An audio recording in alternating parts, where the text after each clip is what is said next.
Hello, my class. Today we're going to be reading Chapter 27 of Island of the Blue Dolphins.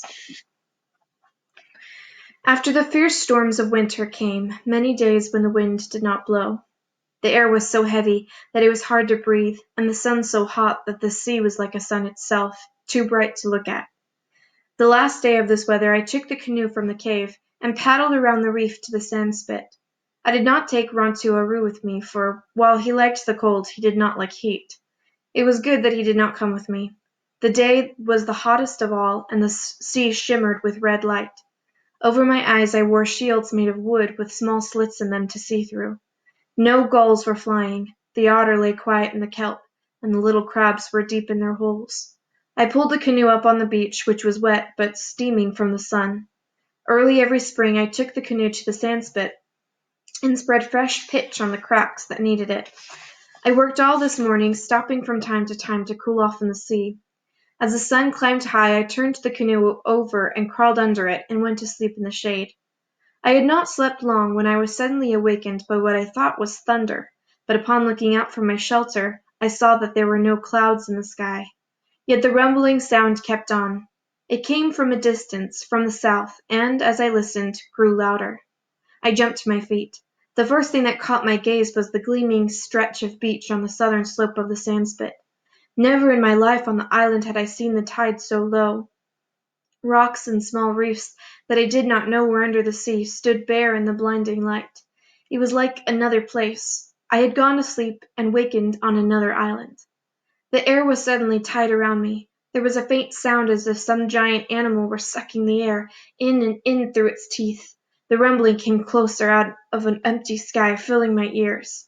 Then beyond the gleam of the beach and the bare rocks and reefs, more than a league beyond them, I saw a great white crest moving down upon the island. It seemed to move slowly between the sea and the sky, but it was the sea itself. I tore off the shields I wore over my eyes. In terror I ran along the sandspit. I ran and stumbled and got up and ran again. The sand shuddered under my feet as the first wave struck. Spray fell around me like rain. It was filled with pieces of kelp and small fish. By following the curve of the sandspit, I could reach the cove and the trail that led to the mesa, but there was no time for this. Water was already rushing around my knees, pulling from every direction. The cliff rose in front of me, and though the rocks were slippery with sea moss, I found a hold for a hand and then a foot. Thus, a step at a time, I dragged myself upward. The crest of the wave passed over me and roared on toward Coral Cove. For a time there was no sound. Then the sea began to seek its old place, running backward in long, foaming currents. Before it could do so, another great wave moved out of the south. Perhaps it would be even bigger than the first one. I looked up. The cliff rose straight above me. I could climb no farther. I stood, facing the rock with my feet on a narrow ledge and one hand thrust deep into a crack. Over my shoulder I could see the wave coming. It did not come fast, for the other wave was still running out. For a while I thought that it would not come at all, because the two suddenly met beyond the sandspit. The first wave was trying to reach the sea, and the second was struggling toward the shore. Like two giants, they crashed against each other. They rose high in the air, bending first one way and then the other. There was a roar as if the great spears were breaking in battle, and in the red light of the sun the spray that flew around them looked like blood. Slowly the second wave forced the first one backward, rolled slowly over it, and then, as a victor drags the vanquished, moved in toward the island.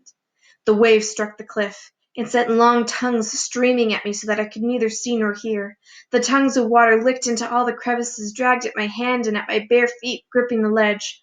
They rose high above me along themselves against the sky, along the face of the rock, up, and then spent themselves against the sky and fell back, hissing past me to join the water rushing on toward the cove. Suddenly, all around me was quiet.